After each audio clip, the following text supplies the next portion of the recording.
Katotohanan, ABS-CBN News and Current Affairs. Panig sa katotohanan, panig sa bayan.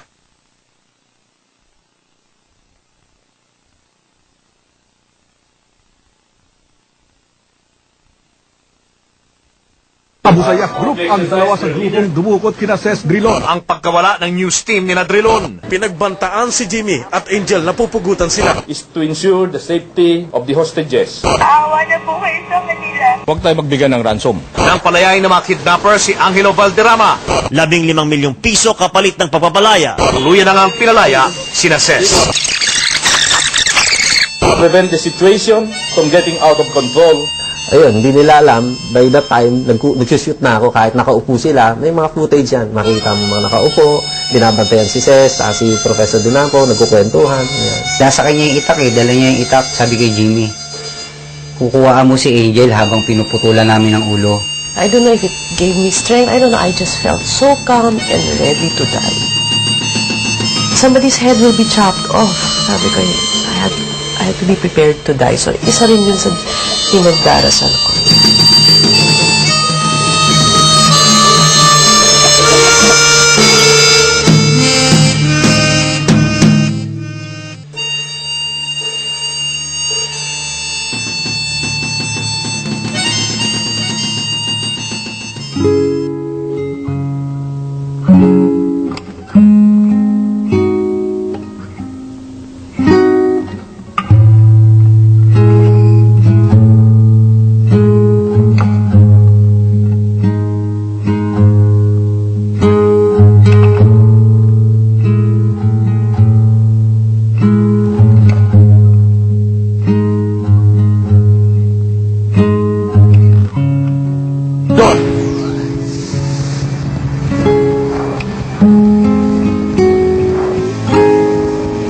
Dama ng mga Pinoy ang problema sa bigas. Nagdiwang ang mga Pinoy sa Amerika at nagdaan na naman po ang isang araw ng pagpapalik.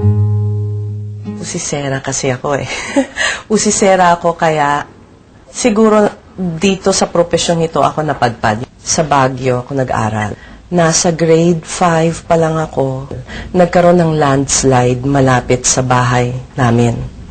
Walang kuryente, walang mapapagkunan ng balita, kundi yung radyo. Tapos naka-tune in ako sa radyo para malaman kung anong nangyari sa landslide. Gusto kong pumunta, ayaw kong payagan. Pero malayo. So gusto kong makita ano na nangyari sa mga bahay, mga tao, ano na kaya. Parang laging pag may nangyayari, gusto kong malaman. Tapos nung nagsimula akong maging trainee sa Channel 4, sabi ko, this is the job for me. Ito ang gusto ko. Malapit ng mag-25 taon na ako'y isang reporter. Si Jimmy at si Angel, dedicated sila sa trabaho nila. Basta sabi niya lang, okay naman ako katrabaho, okay yung mga shots ko. So, yun ang gusto niya. At saka, masipag daw ako. Masipag daw ako. Lalo na pag may mga out of town siya. Ako yung, sabi niya, nire-request niya palagi. Si Jamie, nung mula nung pumasok ako sa news, halos siya na yung naging partner ko. Halos sabay din kami na naging katrabaho namin si Ma'am Ses. Nakasama ko rin yan sa Basilan. Bayani kong ituring dito si Congressman Wahab Akbar, pero kontrobersyal. Dati siyang ustad o Muslim spiritual leader na naging mujahidin o mandirigma.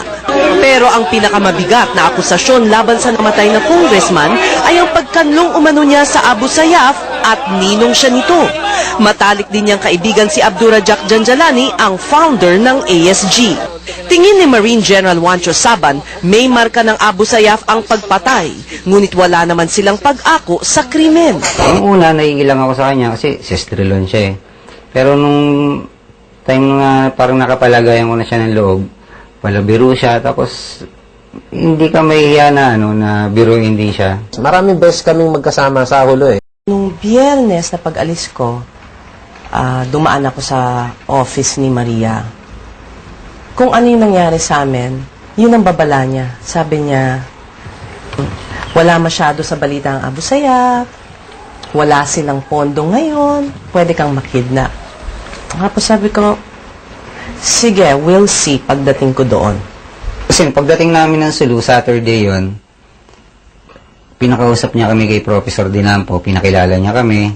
On the eve of our interview, tumawag si Charlie. Sabi niya, ibigay mo na lang yung mga tanong mo, isulat mo sa papel, ibigay mo na lang kay Professor Dinampo, at ipadala mo yung maliit na camera. Huwag ka nang pumunta. Nag-meeting muna kami nung gabi na yon. Huwag na rin kaya, habi ko, gumana rin, huwag na rin kaya tayo tumuloy. Kinausap niya kami. Ano ba talaga, no? Sasama ba kayo sa amin? O no, natatakot ba kayo? Tinatanong niya kami kung natatakot kami o hindi. Actually, pag-usapan namin, talagang delikado yon. Sabi ko, ma'am, nagpaalam ako dun sa tiyahin ko na, manghula. Sabi ko, may imimit kami ng Abu Sayyaf. Wala naman siyang sinabi sa akin na masamang mangyayari sa akin, eh. Susunod naman sana ako eh. I went as far as writing my questions. Napuyat pa nga ako doon dahil ginandahan ko kasi mahirap maintindihan yung sulat ko eh. At sinabi ko rin kay Professor Dinampo. Nandun na lahat, na-prepare na. And then na-camera na maliit, ibibigay na lang. Sila ni Jimmy na yung magkausap, eh. Parang ibigay-bigay na nga lang daw yung camera kay Professor. Lumabas na ako. Patix ko yata yung asawa ko nun. Pero nung umaga, kumatok si Professor Dinampo sa dorm, sa pintuan ko. Tapos sabi niya, let's go. Nandyan yung jeep sa labas. Kumatok na si Ma'am Ses. Nasa akin yung desisyon eh. Sabi niya, Jim, alis na tayo. Without any hesitation, sumunod sa akin. Parang picnic yung pupuntahan namin, eh. Pagkapunta namin doon, makakain lang, tapos interview, pababa na rin. Di ko rin alam eh, kung bakit. Parang, syempre iba kung ako yung mag-i-interview ka sa Hiron. So yun ang inisip ko eh. Mas maganda kung ako yung mag-i-interview sa kanya. Nalimutan ko na lahat nung sinabi ni Chari. Parang, tumuloy na kami.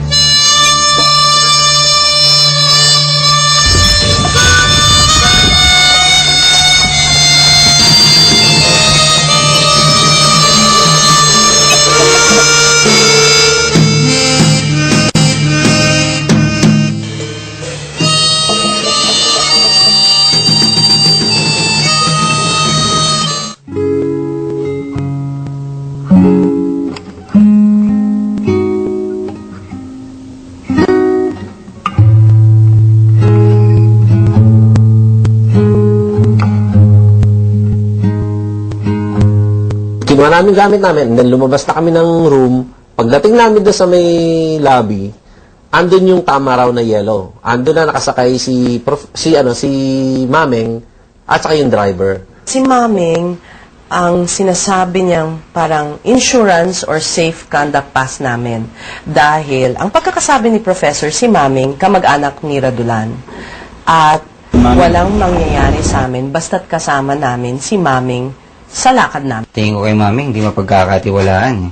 May mga tao na pagtingin mo sa kanya, iba yung kutob mo. Nung nasa jeep ako, gusto ko siyang kunan pasikreto ng cellphone ko. Kasi, di mo alam. Yun lang, dun lang tumama ang instinct ko. Tinitingnan ko siya mula ulo hanggang pa. Hindi ko kursunada yung pagkatao niya. Yun din siguro ang isa kong pagkakamali. Kasi si Maming, nakikilala ko lang sa text ni Professor. Hindi ko pa siya nakilala hanggang araw na yon. Naghintay kami ng call, about an hour. Nag-stay kami noon, mga 1 oras kasi nihintay namin instruction ng mga kausap ni Professor. Siya may kausap, tausog din na maintindihan. And then later on, mga pagtawag uli, si Maming na, yung guide na namin na si Maming, ang nakikipag-usap. Binigay yung place na pupunta namin, tapos umalis na kami. Umandar yung jeep papuntang Maimbung. Nagtanong-tanong pa sila kung saan. Medyo nawala pa nga si Professor at si Maming. Medyo lumampas. So umatras kami, tapos kumaliwa yung jeep sa isang lugar kung saan may batis, may mga naglalaba. Tapos doon kami bumaba. Naunang bumaba sila Professor at sila Ma'am Ses. Tapos kami naman ni Jamie, kasi nakabaklas yung camera, eh. Kaya dali-dali namin kinabit kasi baka kailangan nang mag-shoot. Siguro 5 minutes lang yata, na-set up na namin yung camera. Huminto na yung sasakyan namin. Putikan na yun, rough road na yun. Tapos yun, nakita na namin yung ibang armado, palapit na sa amin. Sanay na ako nakakakita ng mga galong klaseng tao dahil nga sa pagpunta namin sa Mindanao, sa madalas namin coverage sila, Ma'am Ses. Actually, excited pa nga ako eh. Na-excited pa nga ako na, ito na, andito na sila. Sabi ko, ayun, mag-interview na tayo. 5 lang yung unang lumapit sa amin, 5 lang. And then, nung medyo palayo na kami palayo, nakikita ko, liling sa likod mo. Parami na sila, dumadami sila. Sinabi ko na kaagad kay Professor Dinapo, sabi ko, Professor, tanungin mo naman, baka pwede na ako mag-shoot. Tinanong ni Professor isang mataas na lalaki, medyo balingkinitan. Sabi niya, tinanong niya kung pwede mag-shoot. Sabi sa akin, hindi daw pwede. Wala mo nang mag-shoot. Wala mo kukuha ng footage. Pero secretly, triniger ko yung camera ko. Kasama pa namin yung si Maming noon. Si Professor Dinampo, si Maming, ako, si Ma'am Ses, si Angel. At saka yung ilang armado na sumundo sa amin. Lakad lang kami. Akala ko nga doon lang kami mag-i-interview eh. Hindi pala maglalakad pa kami malayo. Mga ilang minuto lang, sabi nila, i-off muna natin lahat ng cellphone nyo. Pero hindi lang yun. Nung pagka-off, kinuha nila lahat ng cellphone. Umulan ng medyo malakas. Tapos may nakita kaming isang parang silungan ng mga baka kasi may mga etchas ng baka doon. Nag-stay kami doon ng about siguro mga hanggang hapon. Si Mameng at saka yung ilang armado umalis. Kinausap siya nung 2 armadong escort namin. Tapos, nagpaalam kay Professor. Tapos, nawala na. So, since sinasabi ni Professor na yan ang insurance natin or safe conduct pass natin, kung anong nangyari sa kanya. Sabi ni Professor, nauna siya kay Radulan. Inaantay kami kay Radulan. Parang ipapaalam muna kami. So, ganun yung pagkaintindi ko. Nung nawala si Maming, ang pagkakaintindi ko nauna na siya dun sa pupuntahan namin. Hindi pa rin kami nag-isip ng masama. Sinabihan kami nung 3 bumalik, isa doon yung putol ang kanang kamay. Sabi niya, alis na tayo rito. Tanong ako ng tanong, nasan ba si Maming? Nasan si Maming kahit yung sa mga armadong escorts namin? Tapos sinasabi nila, makikita mo rin siya mamaya. Nung gumagabi na, nag-aalala na ako. Ang inaalala ko, anong itsura ng interview? Madilim na. Yun ang worry ko. Kinuha na yung bag ko. Yung mga gamit namin. Bag ni Angel, nadala-dala yung may mga equipment, yung belt bag ni Professor, at saka cellphone niya. Wallet, IDs, lahat ng bag namin, pati yung camera ko, sila na nagdala. Medyo nag-alala na ako doon.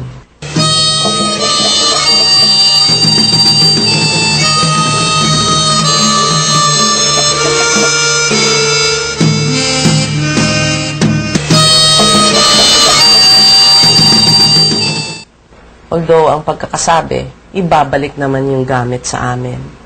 Nung dumaan kami sa isang konkretong daan, inisip ko na doon baka mas mabuting tumakas na. Kaya lang, yung gamit, wala sa amin. So, hindi ko na inisip. Parang ang hirap naman umalis nang wala kang gamit, no? Parang sabi ko, iba na to. Sabi ko sa sarili ko, parang iba na to. Parang normal lang kasi nga, ang isip pa rin namin na mag-interview kami. Kasi sabi, malapit na Naglakad kami ulit sa dilim at sa ulan. Hirap na ako noon at lighter na ang binigay na yung may ilaw lang sa dulo, yun lang. Parang naiiyak na siya dun kasi sa sobrang layo na nilakad namin, tapos umuulan pa. Si Ma'am Ses, hindi sanay maglakad ng gabi. Parang natatakot na siya nung time na yun. Tumatakbo na sa isip ko. Grabe na to. Mga bato-bato ng madudulas, may parang kuweba pa yung side ng isang linakaran namin, makitid. Yung talagang, grabe na to, madilim, hindi mo alam kung saan ka pupunta, umuulan pa. Ganito ko bang gustong ma-interview si Radulan Sayron? May na-reach na kami ng mga bahay-bahay. Konkretong daan, may mga bahay, may naririnig akong kahol ng aso, may naririnig akong mga bata. Sabi ko, baka dadating pa rin si Sayron. Pero ingat na ingat din sila dahil pagka may mga sasakyan, ihinto kami. Hindi kami tatawid. Malakas ang ulan noon. Tumawid pa rin kami. Tuloy-tuloy ang lakad namin. Basa kami. Basang-basa kami.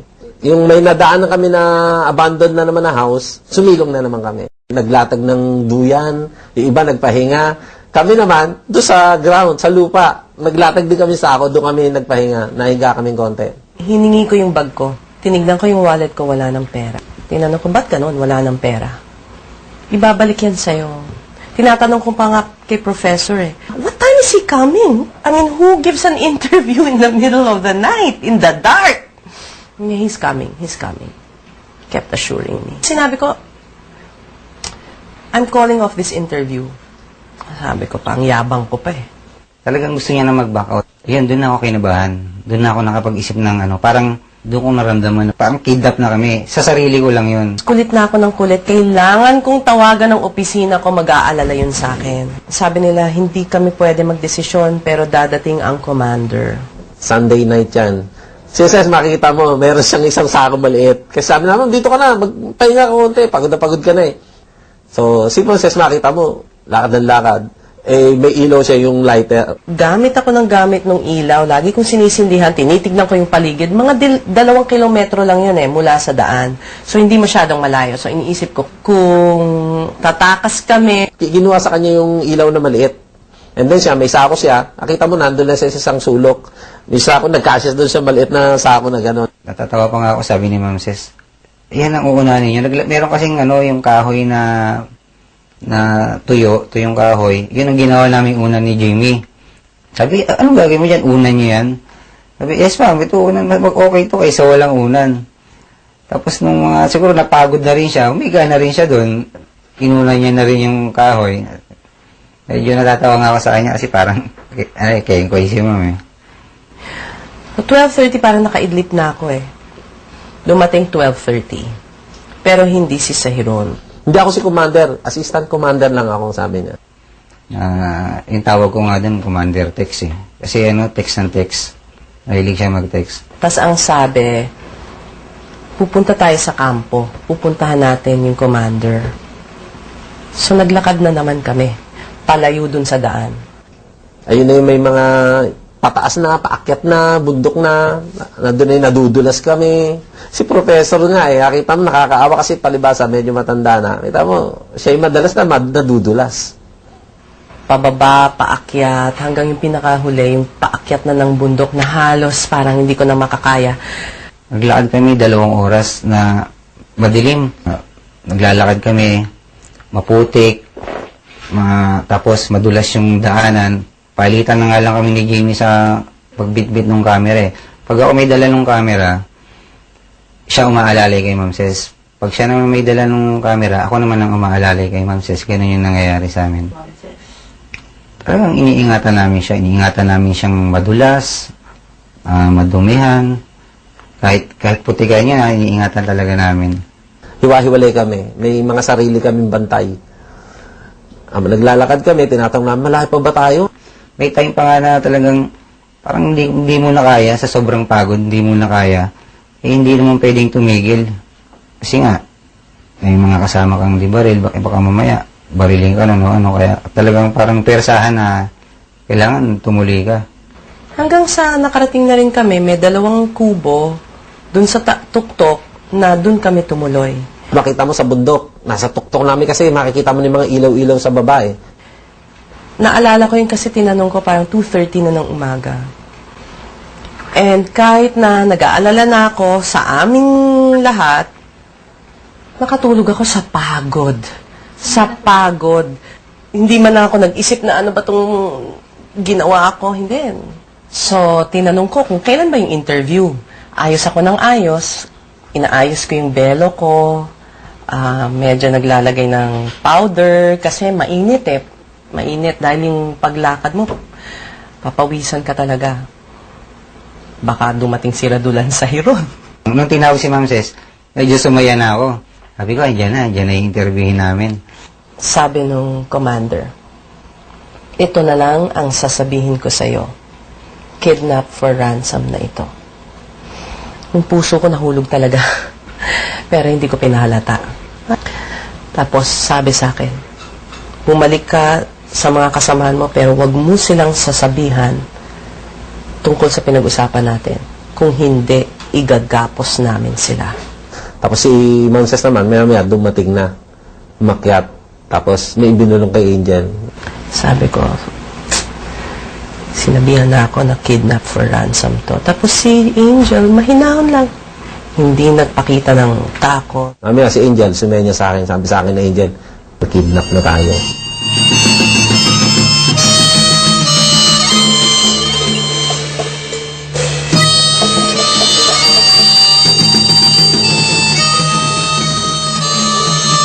I didn't really know what to say. I didn't know what to say. And the last question I remembered asking her was, "Where are you?"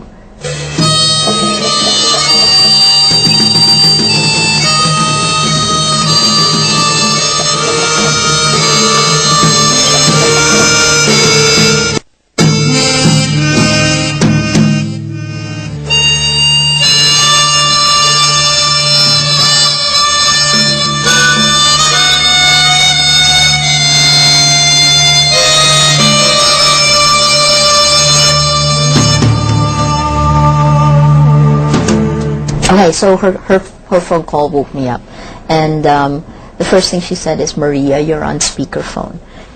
And I said, Maria, I'm very sorry. I defied Chari. And I had that feeling in my stomach of, oh my God, I think she's been kidnapped. And then she said it. We're being held. Then I heard people behind saying lost command. Sabi mo na lang lost command. Kung lost command ng ano? Basta lost command lang. I asked her, I said, "Are you okay? Have they touched you?" She said, no, we're okay." Am I fired? Trabaho ko pa rin yung inisip ko eh. Am I fired? She even said at one point that Jimmy and Angel didn't know. Huwag mong sabihin ng military, utos nila. I didn't really know what to say. I didn't know what to say. Huwag mong sabihan ng gobyerno. And the last question I remembered asking her was, "Where are you?" Tatawagan ka ulit. We'll call you back. And then all of a sudden the line went off. It's a strange situation. You know that this group is in a place where you can't reach them. Law and order is weak in that area. We can't go in, and yet we're going to somehow have to get them out. When that happened, then I really kicked in. You know what it's like when your adrenaline just takes over, and I just started to make a list. Pop, pop, pop. She said, "Do not call the military." So I said, okay, I'm not going to call the military. I'm going to call the police. The first thing I did was to call the acting intelligence chief, Winnie Kidato. I said, "Winnie, I just got a call from SES. I think it's real." Of course, at that point, I was also saying, "My God, I'm going to kill her." Then I thought, shit, I can't say that. Because all of a sudden, it started dawning on me, oh my God, whatever we do in these next few hours will determine whether or not we get them out safely. It unfolded so fast that we were getting phone calls from reporters, and we could see the text messages going around. Even before the families had been notified, we got the families to come in, and simultaneously I just said, "We're keeping them. We're all staying together until this is over." Una kong nakausap, yung pamilya ko. Mami ko, umiiyak sa telepono. Sabi ko, "Mom, don't cry." And then, yung youngest kong anak, sabi ko, I'm so sorry.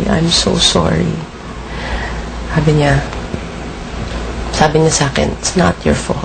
Ang pagkidnap sa news journalist na sina Ces Drilon, Jimmy Encarnacion at Angelo Valderrama sa Sulu. Kinumpirma rin ng ABS-CBN na humihingi ng ransom ang hindi pa kilalang grupo kapalit ng kalayaan ng tatlo. Bagamat patuloy na tumutulong ang kumpanya sa pamilya ng tatlong dinukot, naninindigan ng ABS-CBN na mahigpit nitong ipatutupad ang no ransom policy. Naniniwala kasi ang ABS-CBN na ang pagbayad ng ransom ay lalo lang magpapalakas ng loob ng mga kidnapper na dumukot ng ibang taga-media at mga ordinaryong mamamayan. Kaya naman bukod sa panalangin sa kaligtasan ng tatlong bihag, nananawagan ng ABS-CBN sa lahat na kundinahin ang pagdukot kina Ces Drilon at sa kanyang dalawang kasamahan na malinaw na pagsupil sa malayang pamamahayag. Nagpapasalamat din ang ABS-CBN sa suportang ibinibigay ng lahat sa gitna ng krisis na ito. Sinasabi ko rin sa kanila na, alam nyo, wala kayong maaasahan sa kumpanya ko kasi sinuway ko sila. Baka wala na nga akong trabaho. Hindi ka pababayaan. Malaking kumpanya ang ABS-CBN. Medyo nakakita kami ng ilang bahay. Tapos sinasabihan ako, huwag kayong maingay, may mga sibilyan. Tapos sinasabihan ako lagi, yung belo mo, ayusin mo. Tapos tuwing makakakita ako ng sibilyan, lalo na babae o bata, tinitignan ko talaga sa mata. Minsan gumanito pa ako. How are you doing? We're okay. How about the families of Jimmy and Angel? Yeah. Yeah, they're okay. Okay. But kindly kong track lang, Rock, to update my insurance payment. I took loan from them Yeah, okay. but I have money for safety. Yeah. But it'll be okay, huh? Yeah, of Update course, all, yeah. Update all. Yeah, All. just positive thinking. How are the living conditions here? Not great, but we're surviving. We're managing. Facing the sunset Yeah, in a mountain that I climbed before. facing. Yeah. As moment. Ang pamilya ko ang responsable sa akin. Siyempre, guilty ako kasi hindi ako sumunod eh. Ako yung nagdesisyon na ako dapat ang mag-interview kay Sahiron. So, parang responsibilidad ko yung nangyari. Nanawagan ng anak ni cameraman Jimmy Encarnacion sa mga kidnapper na pawalan na ang kanyang tatay. Awa na po kayo sa kanila. Kailangan po namin ng tatay ko, lalo na ngayon. Sa kanya, hindi pa po namin alam kung saan kami kukuha ng pantuition. Hindi din na po kaya ng tatay ko na wala ang tatay ko. Maawa na po kayo sa amin. May panawagan din ang pamilya ni Ces Trilon. Ang aming mother, may sakit na. Nagkaroon na siya ng nervous breakdown dahil sa pagkawala ni Sir. Kaya nakikiusap po kami sa mga may hawak kila Sir at Jimmy. Parang awa niyo po. Pagkipakawalan niyo na po sila. We went for a very difficult tactic. Only one person should be talking. Everything is funneled to that one person, and that person became her brother. Ces herself has to feel that she's absolutely hopeless, because then the kidnappers will feel that they've gotten all they can get. You know, the problem with the kidnappers here is that they were smart. They used Ces to talk for them and to bargain with them. Hang on. Yeah, we are. We're being strong. Okay. We know we'll be okay. Yeah, okay. They have told me to this third person. Yeah, okay. Okay. Basta we're doing everything we can here. Okay?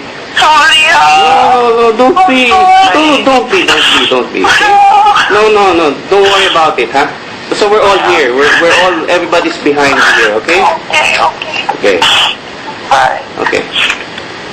There's a point when the family was saying, Frank was saying, you know, ang kaya lang namin talaga, 2 million lang ang kaya namin. Tapos sabi ng isang lalaki, maghuhukay na tayo.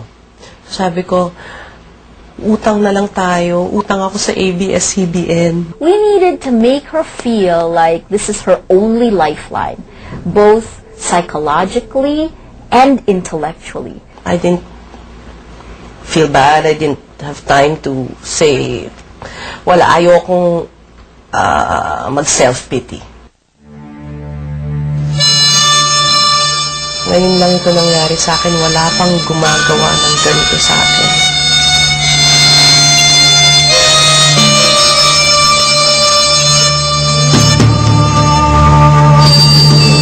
You know, the problem with the kidnappers here is that they were smart. They used Ces to talk for them and to bargain with them. Hang on. Yeah, we are. We're being strong. Okay. We know we'll be okay. Yeah, okay. They have told me to this third person. Yeah, okay. Okay. Basta we're doing everything we can here. Okay?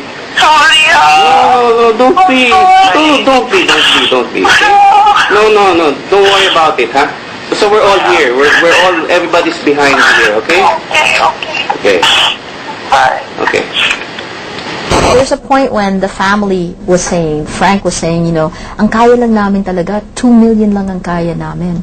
Tapos sabi ng isang lalaki, maghuhukay na tayo. Sabi ko, utang na lang tayo. Utang ako sa ABS-CBN. We needed to make her feel like this is her only lifeline, both psychologically and intellectually. I didn't feel bad. I didn't have time to say, wala, ayokong mag-self-pity.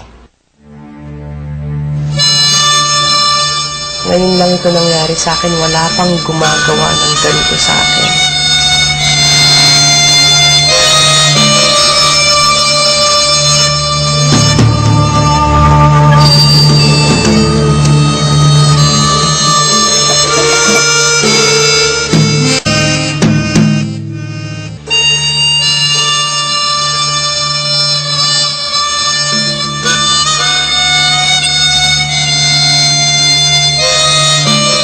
Wednesday. Siguro mga 3 p.m. yata, mga 2 o 3 p.m. Nung time na yon, ang napiling negotiator nung mga Abu Sayyaf, si Mayor Snaji. Tapos yung negotiator naman sa side namin, si Lady Ann, yung Vice Governor ng Sulu. The governor, the vice governor, not the governor. Vice Governor Lady Ann, they said okay na for her to talk to the mayor. Okay, thank you. Nice time. Sinabihan ko yung pamilya ko noong umaga sa telepono na pumayag na si Lady Ann. Siguro mag 3 p.m. o alas 2. Ganun. Wala kasi kami relo, kaya yung oras, tansyahan lang. Tumawag si Lady Ann. Speakerphone siya. So, dinig na dinig nila na 2 million lang talaga ang kaya ng pamilya ko. At tapos ako, sinabihan pa na mag-makeup ka ng mabuti para pag inelbisi namin ang ulo mo, maganda ka. And then sabi nung armado na yan, sabi niya, sinabi ko nung ayaw namin kay Lady Ann, pinipilit nyo pa yan, niloloko lang yata kami. 2 million lang. May bawas pa yon. Dito na kami mamamatay sa gubat at kayo rin, dito na kayo mamamatay sa gubat. Ako, pinaupo ako doon sa gitna, sa may putikan. Lahat ng mga baril nila, nakatutok sa amin.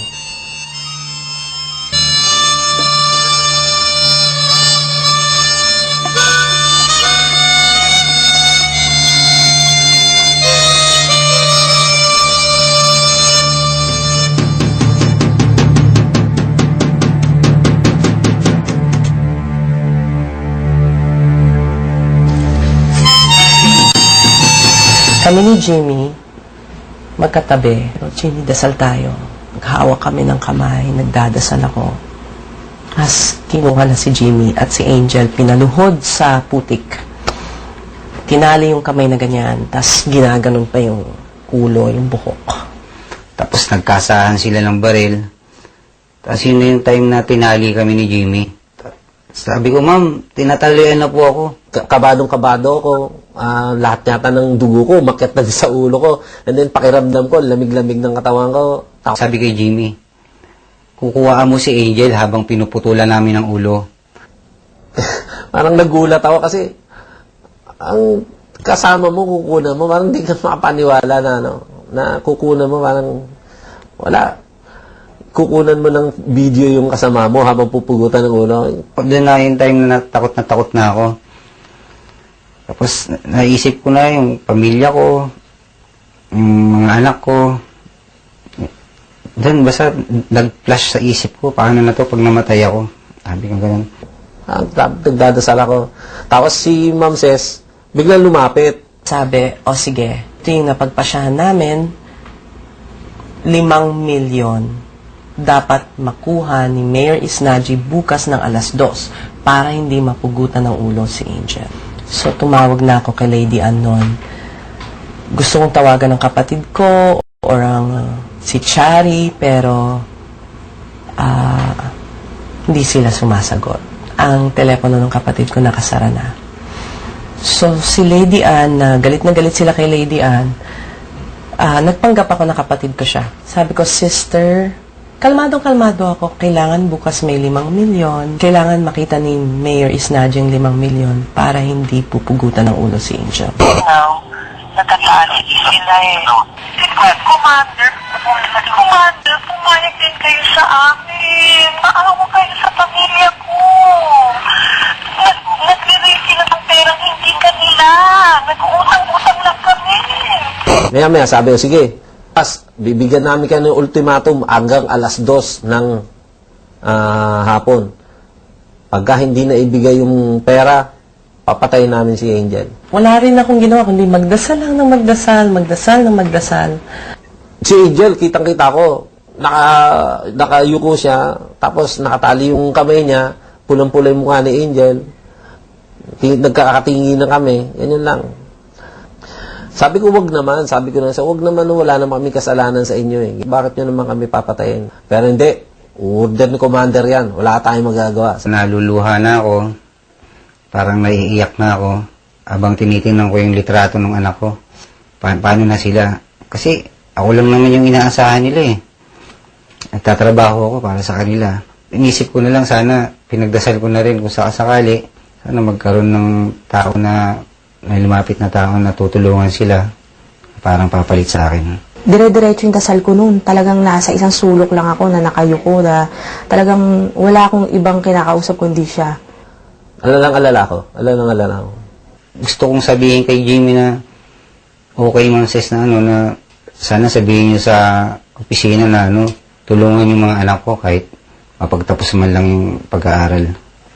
Pero di ko pa rin sinabi sa kanila, nagdasal ako nung nagdasal nung, hindi ko kung ano yung napag-usapan nila eh, basta sinabi na na alisin yung tali namin.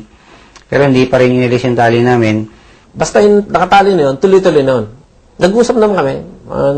Minsan, tumatabi ako sa kanya. Although nakatali, kasi magkalapit lang kami ni Angel. Sila Ma'am Ses kasi medyo malayo ng konti. Sabi ko, Angel, ano nangyari? Wala pa nga, sir eh. Ano narinig mo? Nakarinig ka ba may pinag-usapan? Hindi, sir eh.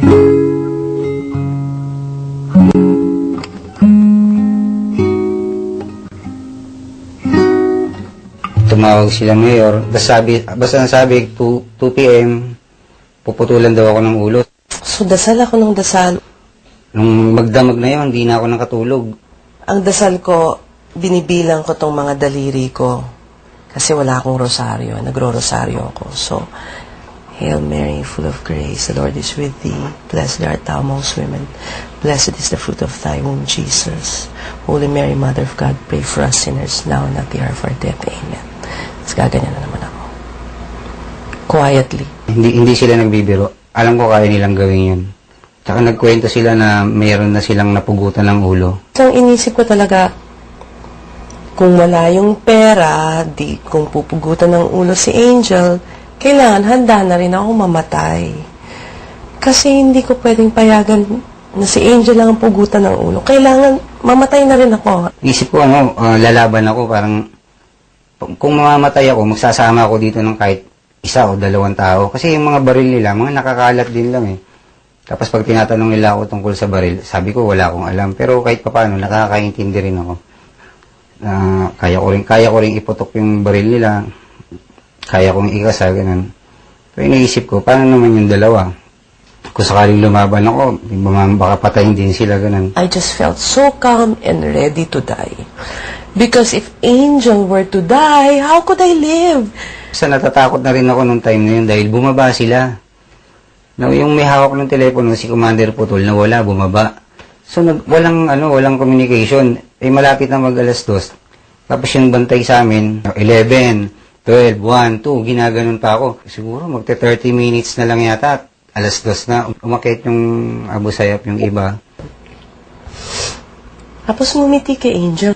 Kaya yung sinabing good news, parang, para akong nabunutan ng tinik sa dibdib. Tapos yung 5 milyon, na kay Mayor. Masaya ako nung malaman ko na parang naputol yung debt, yung yung ultimatum, parang ganun. Pero nalungkot din ako kasi sabi ko, paano kaya sila Ma'am Ses? Tsaka si Jimmy, sabi kong ganun. Kaya nilapitan ko yung asawa ni Jimmy, inakap ko. Yung kapatid ni Ma'am Ses, parang sabi ko, Ma'am, paano kaya sila? Parang ganun. Di, okay lang. Sabi niya, ganun, kaya natin to, ganun. Nakiusap daw sa kanila si Mayor Isnaji na para naman maipakita yung goodwill at tiwala sa kanila, nakiusap sa kanila si Mayor Isnaji na pakawalan naman daw ang isa sa mga hostage. Tinawag ako, tinawag din si Angel. So, magkaharap kami. Ang napagkasundoan daw nila ng commander at saka sila, ang pakawalan si Angel. Hindi na ako mamamatay, yun ang pagkakaintindi ko. Tapos nagulat na rin lang ako nung nag-meeting sila na sabi, magpapalaya daw sila ng isang tao. Tapos nagulat na din ako na ako yung napili nila. Okay lang. Wala naman silang sinabing dahilan. Basta yung napagkasunduan lang daw nila at saka ng mga commander, si Angel ang unang pakawalan. Sabi ko, kailangan ko lang kausapin si Jimmy para maintindihan niya. Nakikita ko kay Angel, sabi ko, Angel, swerte mo. So it's secret. Secret. This is a secret. Okay, Nobody text. Angelo was given a message by the kidnappers that we do a news blackout for the safety of Jimmy and Sess. And they're still trying to work out that they can get out. All of them. Wow, okay. At 12 ng Hunyo, nang palayain ng mga kidnapper si Angelo Valderrama. Hindi umano ransom money ang kapalit, kundi pang board and lodging lamang. Biyernes, at 13 ng Hunyo, naglabas ng opisyal na payag ang pamilya ni Ces Drilon at cameraman Jimmy Encarnacion. Kinatuwa nila ang paglaya ni Valderrama. Nagsusumamo rin sila sa mga kidnapper na palayain na sina Ces.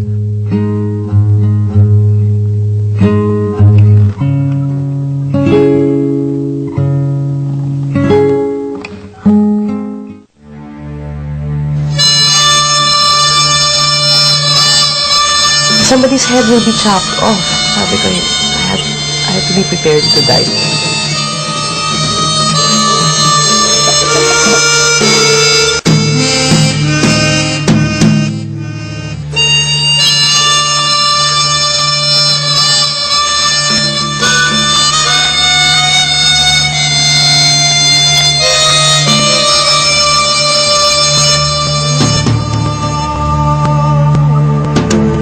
Sinabi nila na hindi tayo pwede magantay ng matagal dito. So, Martes, kung hindi dumating ang pera, isa sa inyo pupugutan ng ulo. Sabado yon. So, medyo matagal pa yung Martes. Actually, mapapansin mo, palupit na sila ng palupit. Dati, andun yung papaluin ka, susuntukin ka, nakatali ka na ha. Nakatali ka na, papaluin ka pa ng baril. Huwag naman, sabi ni Ces, niyayakap ko ni Ces, huwag nyo naman siya saktan. Di ako tumitingin yung sampal galing ditong ganyan. Lakas. So, napasigaw ako, umiyak ako, pumunta ako kay Jimmy, tapos sabi ko, Jimmy, wala pang, parang, ngayon lang ito nangyari sa akin, wala pang gumagawa ng ganito sa akin.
Seryosong-seryoso kasi sila nung nagalit sila. Sometimes iniisip mo baka nang loloko lang to, nang babluff lang para makuha nila yung pera. Pero they were so capable of doing it.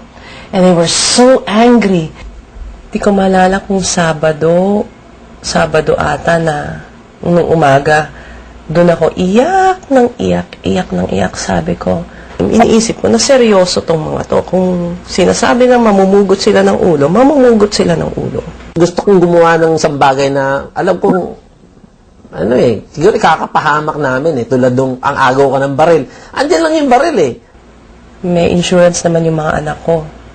So, kung papatayin niyo ako, buti nga at wala kayong makuha.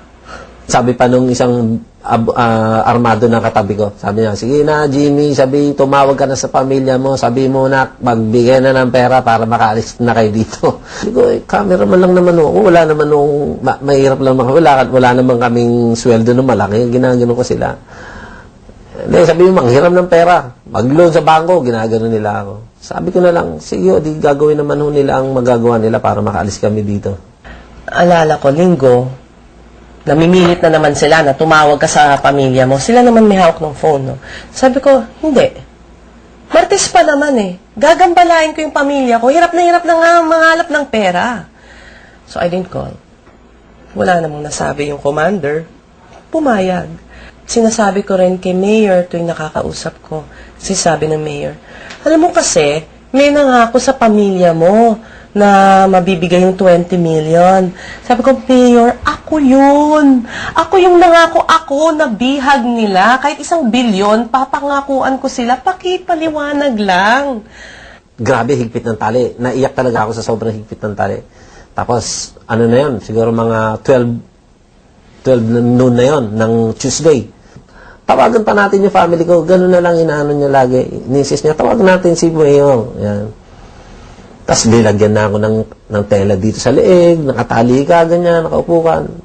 Tapos hinarap na sa iyo yung itak. Si Ma'am Ses, narinig ko, Jim, magdasal tayo. Yan, dasal tayo. Huwag kang mawala ng pag-asa. Minsan, naisip nga namin, Ma'am, napabayaan na yata tayo. Imbes na tali lang nung unang dito lang sa kamay, ang tali ni Jimmy, nakita ko nung hinapos ko siya, may lubid na hanggang dito. Tapos may parang tela dito sa leeg niya. Ano lang, dito na tayong itlog. Parang takot na ako. Lahat ng dugo ko yata umakyat na sa ulo ko, and then ang lamig-lamig na ng katawan ko. Tapos hawak na ako nung isang armado. Isa nakahawak sa ulo ko, nilagyan ako ng tela. Wala na talaga. Hopeless na ako. And then nung ultimatum na talaga, about 12 noon hanggang maging 1 p.m. hanggang to na, malapit na. Yun, wala na. Sinarado nila yung cellphone. I was about to be executed na, hinandaan ako ng sarili ko. Umiyak na ako. Jimmy, sabi sa akin, magdasal ka na sa Diyos mo. Ilang oras na lang, papatayin ka na namin, pupugutan ka na namin ng ulo. Sabi, itong itak na to, 2 na ang pinugutan nito nung nakaraan. Ngayon, 3 ka na, sa akin. Nung sinabi nila na wala na, tapos na, wala na tayong taaning, hintayin lang natin yung alas 2. Sabi ko dun sa katabi ko, baka naman pwede ka akong bigyan nyo naman kami ng extension. Bigyan nyo pa kami hanggang bukas. Gumagano'n ako, sige na ho. Bigyan nyo pa kami hanggang bukas. Ayun, walang magagawa. Wala tayong magagawa. Order ni Commander yan. Ganun lang ano nila. Wala kaming awa dito. Yun ang sinasabi nila. Wala kaming awa. Hindi kami marunong maawa dito. Actually, si Ma'am Loren, hindi naman hiningi ni Ma'am Ses na tumulong eh. Kumbaga, si Ma'am Loren Legada ang nag-text. Tinanong nga ni Commander Putol, Ma'am, may nag-text sa inyo. Sino to? Sabi nakita ni Ma'am Ses, si Senator Loren yan. Gusto niyo tawagan natin? Sige, tawagan mo. Doon na nag-start na pumasok sa negotiation si Ma'am Loren. If my companions were to be killed, I cannot allow it na ako masasalba, sila mamamatay. Kaya sabi ko kay Jimmy, Jimmy, handa ako. Kasi sabi niya, Ma'am, hindi ako handa. Sinabi sa armado na katabi ko, sige, kung papatayin niyo si Jimmy, sabi niya, patayin niyo na ako. Patayin niyo na rin ako, sabay-sabay niyo na kami patayin. Yun yung time na sinabi naman ni Ma'am Ses na, sige, kung papatayin niyo siya, patayin niyo na rin ako, sabay-sabay na tayo. And then sabi ni Ma'am Ses, sige, tawagan pa natin isang beses si Mayor. Sabi ni Ses. So, yun, matagal eh. Medyo about 2 minutes sila nag-usap sa phone. And then, narinig ko, ang naintindihan ko lang, kasi tausog eh, ang naintindihan ko lang na sinabi nung yung okay na. 3 beses. After nun, sarado na yung phone, tapos sabi kalagan na raw ako, alisan na ako ng tali. Alam mo, natuwa ako, pero ang una kong naramdaman, galit, kasi how could they have done that to Jimmy? This is such an honorable man. Kasi ako inisip ko, kung mamamatay ako, hindi ako magmamakaawa sa mga to. hindi, patayin nyo na lang ako. I am not going to beg them for my life.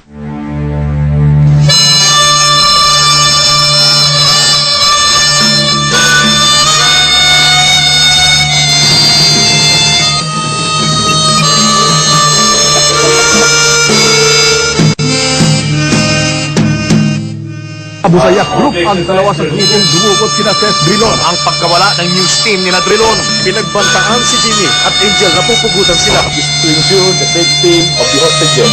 Awa na po kayo sa kanila. Huwag tayo magbigay ng ransom. Nang palayain ng mga kidnapper si Angelo Valderrama. 15 milyong piso kapalit ng pagpapalaya. Tuluyan na nga ang pinalaya sina Ses.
We knew that they hadn't really started walking yet at that point. So when they started walking and it looked like everything was in place, then we started to sigh. Pasado alas 2 ng hapon nang dumating ang aeroplano sakay sina Ses Drilon, Jimmy Encarnacion at Angelo Valderrama mula Zamboanga. Sinamahan sila sa flight na ito ni Senador Loren Legarda na naging instrumental sa pagpapalaya sa 4 na nabihag. Sa isang maiksing press conference sa Tarmac, ikinwento nila ang hirap na dinanas nila habang hostage ng mga bandido. Horrible. You sleep on the ground. Napakasama nung kondisyon. Yung kinakain namin, yung noodles, nakakapiranggot lang para sa 4 sa amin na siguro parang 1/4, isang pakete ng noodles. Isang platito lang. Bakas sa balat, ikinwento nila ang hirap na dinanas nila habang hostage ng mga bandido. Horrible. You sleep on the ground. Napakasama nung kondisyon. Yung kinakain namin, yung noodles, nakakapiranggot lang para sa 4 sa amin na siguro parang 1/4, isang pakete ng noodles. Isang platito lang. Bakas sa balat at mga pasa ni Ses, Jimmy at Angelo ang matinding pinagdaanan sa 10 araw na pagkakabihag. Inilarawan ni Ses ang lugar kung saan sila tinago. Walang facilities to go to the banyo, walang yung pagkain mahirap. Natutulog ka sa yung tolda na ilalagay nila, hammock minsan o sa duyan o sa lupa na lalagyan lang nila ng sako. Jimmy is extremely charming. He is somebody who will work any situation to make sure that he gets the shots he needs. Natakot ako na mapanood nila yung footage ko na nandoon Kaya ang ginawa ko, nung inon ko yung camera, pinas forward ko agad. Ang ingay, no? Gumanon yung camera. Sabi niya, ano yun? Ano yun? Sabi nung isang sub-commander. Sabi ko, hindi, nagpipreheat lang yan kako kasi matagal na hindi na nagamit. Yun ang dahilan ko. Naniwala naman siguro. Kaya, siguro, ilang segundo rin, kasi mabilis yun. In-stop ko na. Tapos play ko, black. Sabi ko, blank. Wala akong lamang. Ako blank tape. Yun na lang na nagsushoot ako, nakatrigger pala yung camera. For Jimmy, he knew that video would be useful. Not just to tell the public who they, but also to pinpoint who these people are so that this way we can prevent them, we can help prevent them from doing it again. Gusto ko talaga makunan sila. Kahit na hopeless na kami dun sa interview, basta meron lang akong footage nila. He actually conditioned the kidnappers. He conditioned the kidnappers to take care of his camera. This is how much he loved this baby of his. He conditioned them to not only take care of his camera, but to return it to him when they were released. When he was taking shots, the way he treated that camera conditioned the kidnappers to treat it with such care. And that was the way he treated Cess. He conditioned the kidnappers to respect Cess, to elevate her, because Jimmy's respect for Cess is so palpable. Malaking bagay yung respeto ni Jimmy at ni Angel sa akin. Yung pinakita nila yung paggalang at pagmamahal sa akin. Nung nagtatagal na kami, nakakaramdam na ako ng iba eh. Kasi, liligawan ko si ma'am. O yung commander na yun, nung masyadong malapit sa akin, tas pinalayo nung isa. Sabi, nagsiselos ata si commander, ma'am. Yung may mga ganong mali siya na. O kaya, pag umiihi ako, concerned na sila, maghugas kang mabuti, magdala ka ng sabon. Bago ako matulog, inaalam kung saan yung bolo. Kasi mas madali yung bolo kaysa baril. Baka hindi pa ako makabaril ng mabuti yung bolo, di ba? Iniisip ko lang, parang I would really have to kill, kung may mangyari yun. Kung may magtangka. Kami ni Jimmy, nung tuwing magdadasal kami, hindi naman tuwing may mga okasyon na talagang holding hands kami habang nagdadasal. Ay, para silang mag-asawa. Sabi niya, hindi. Ma'am ko yan. Reporter ko yan. And you could see yung parang nanahimik rin sila. So, ang malaking bagay, yung respetong binigay nila sa akin para hindi sila mag-isip. Siyempre, hindi ako humihiwalay sa kanila. I mean, if you think about it, she disobeyed direct commands from her two immediate superiors, put her team's life at risk, risked the equity of the news group that we've been trying, that we've been working on, risked her own life in the process. Why not termination? Because she is Cess.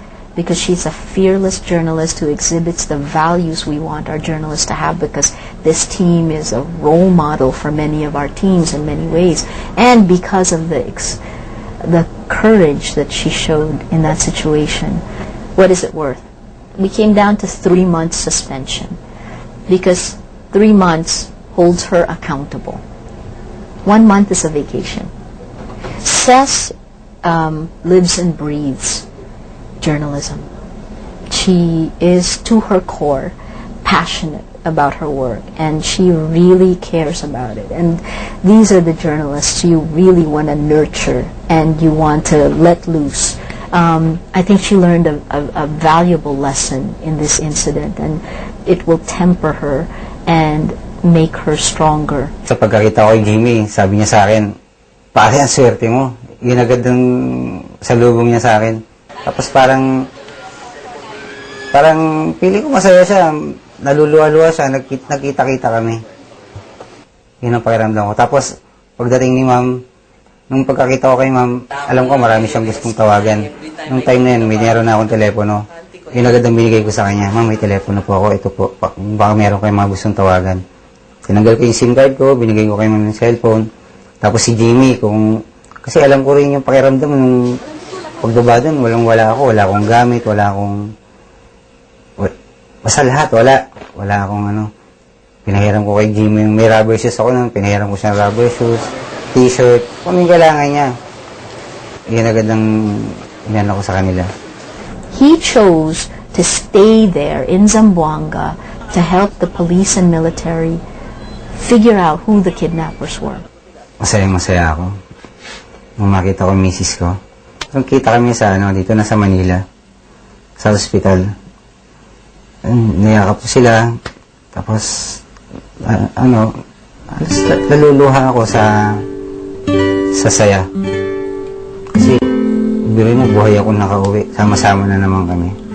Bumalik ka lang, parang unos, mga alaala'y umaagos.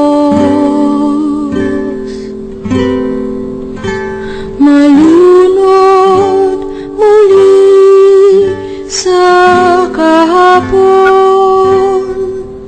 mga kasalanay umaahon. Nagsusumbang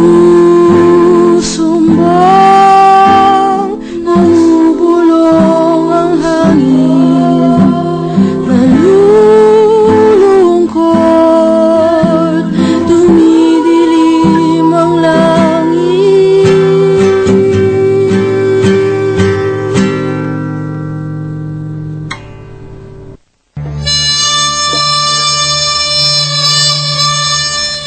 Ang inalagaan nila ako, grabe. You could feel their love and respect for me. And I wouldn't have been able to go through that ordeal if not for them.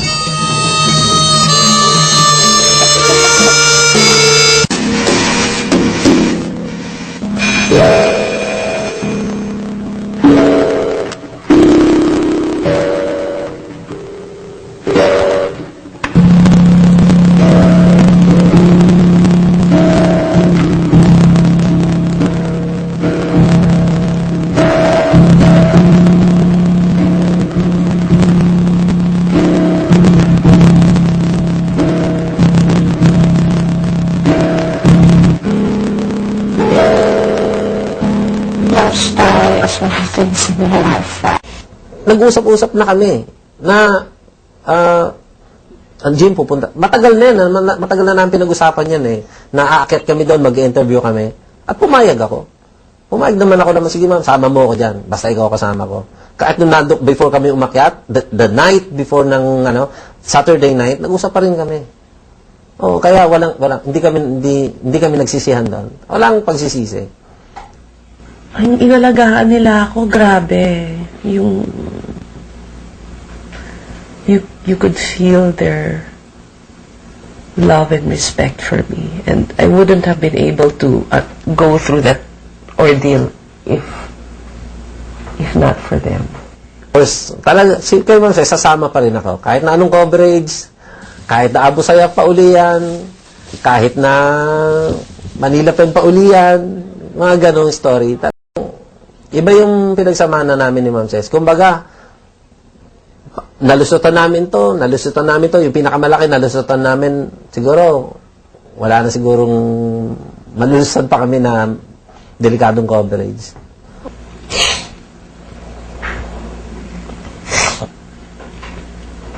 And I remember asking their wives, galit ba kayo sa akin, di ba? Di sila galit sa akin. So, when they had every right to be angry with me. Hindi naman ako, hindi ako madadala na kasama si Ma'am Ses.